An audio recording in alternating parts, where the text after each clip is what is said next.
Pakistan Tehreek Insaf PTI की jail भरो तहरीक में गिरफ्तार पीटीआई के 6 रहनुमाओं को अडियाला जेल से शाहपुर जेल मुंतकिल कर दिया गया।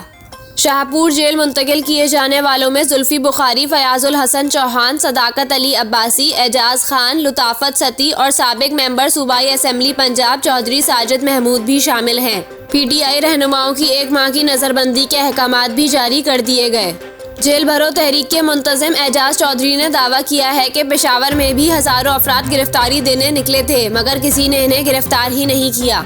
ख्याल रहे कि चेयरमैन पाकिस्तान तहरीक इंसाफ इमरान खान ने बुध 22 फरवरी से जेल भरो तहरीक लाहौर से शुरू करने का ऐलान किया था।